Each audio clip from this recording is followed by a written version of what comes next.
pelajaran sirah, tajuk Sesuci Hati Kekasih Allah. Sebelum kita belajar, jom sama-sama kita baca doa. Bismillahirrahmanirrahim.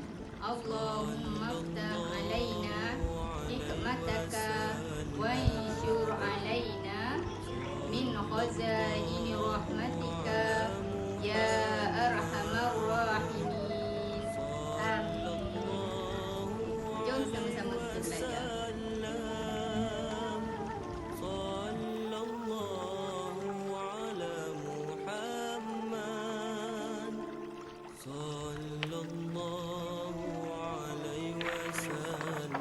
Okey, murid-murid, buka buku teks muka surat 97. Okey, tajuk kita Sesuci Hati Kekasih Allah Subhanahu wa Ta'ala.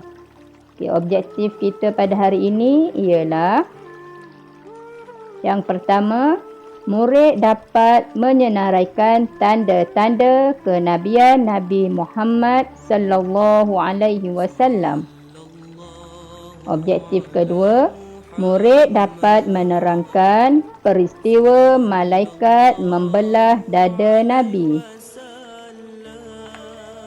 Okey, murid-murid, cuba lihat gambar di dalam buku tu. Okey, gambar tu sedang buat apa? Okey, gambar tu doktor sedang membuat operation ataupun pembedahan. Okey, kalau zaman sekarang kita sakit, nak buat operation atau pembedahan, kita kena jumpa doktor. Okey. Lain pula dengan Nabi Muhammad ni malaikat yang belah dada Nabi. Okey, bukan doktor. Okey. Sekarang kita baca sama-sama. Okey, Nabi Muhammad sallallahu alaihi wasallam bersabda yang bermaksud apabila hati baik, seluruh anggota turut menjadi baik. Rawahul Bukhari dan Muslim. Okey, ni hadis Nabi ya. Okey. Hati kita ni, apabila hati kita baik, maka seluruh anggota badan kita akan menjadi baik. Sebab apa? Setiap perbuatan kita, sama ada yang baik ataupun yang buruk, bermula daripada hati. Okey, seterusnya buka muka surat 98. Okey, jom kita baca sama-sama. Tanda-tanda kenabian Nabi Muhammad sallallahu alaihi wasallam. Allah Subhanahu wa Ta'ala memuliakan Nabi Muhammad sallallahu alaihi wasallam dengan tanda-tanda kenabian. Semasa baginda masih kanak-kanak, dadanya dibedah oleh malaikat.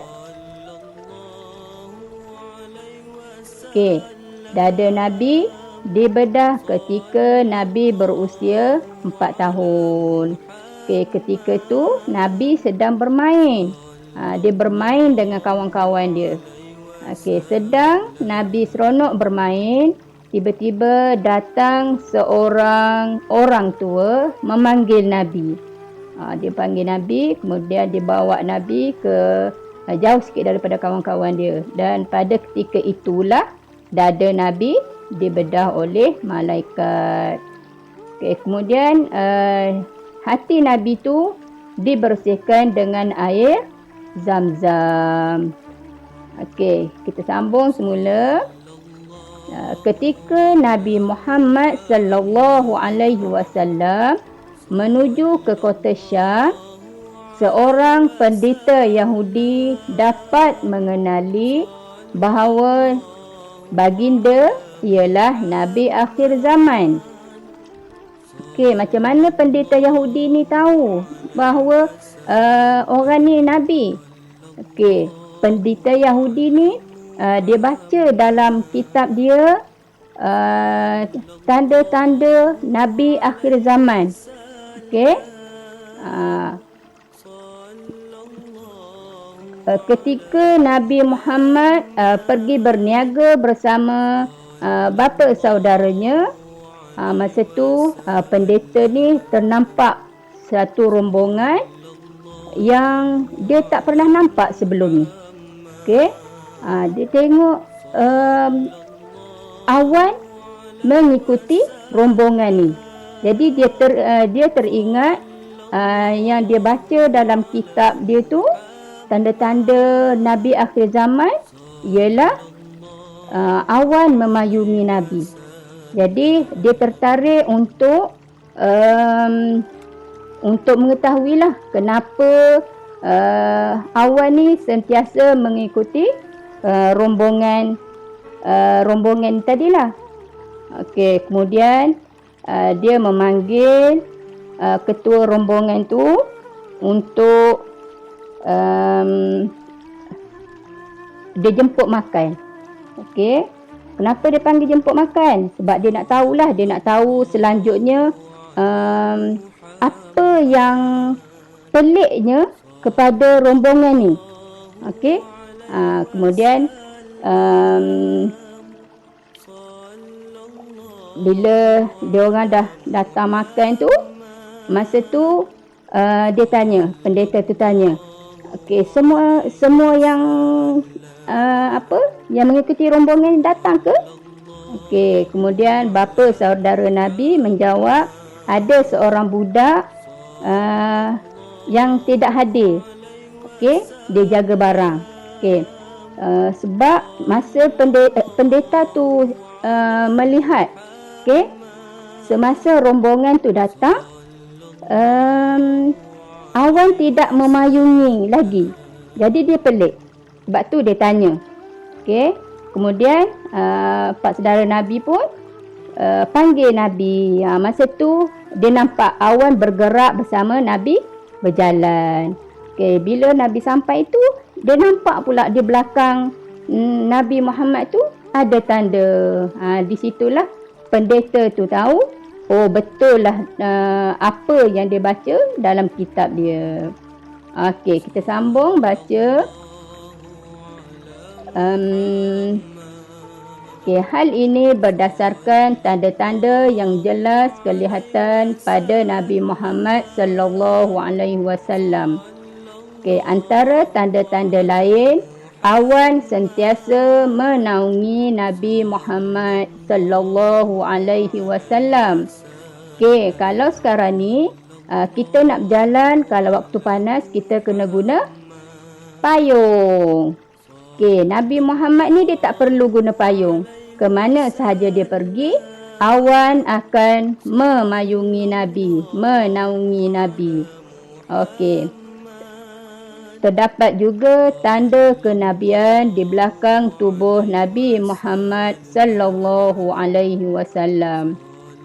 Tanda-tanda ini membuktikan kenabian Nabi Muhammad sallallahu alaihi wasallam. Murid-murid, apakah tanda-tanda yang membuktikan kenabian Nabi Muhammad sallallahu alaihi wasallam? Dalam petikan di atas kita dah baca. Tanda-tanda kenabian Nabi Muhammad sallallahu alaihi wasallam ada 3. Yang pertama, dadanya dibedah atau dibelah oleh malaikat. Tanda yang kedua, awan sentiasa menaungi Nabi Muhammad sallallahu alaihi wasallam. Tanda yang ketiga, tanda di belakang tubuh Nabi Muhammad sallallahu alaihi wasallam. Tanda-tanda ni Ustazah nak murid-murid salin di dalam buku tulis yang warna oranye tu. Ni untuk latihan pada minggu ini. Sekian, terima kasih. Jumpa lagi minggu hadapan. Assalamualaikum.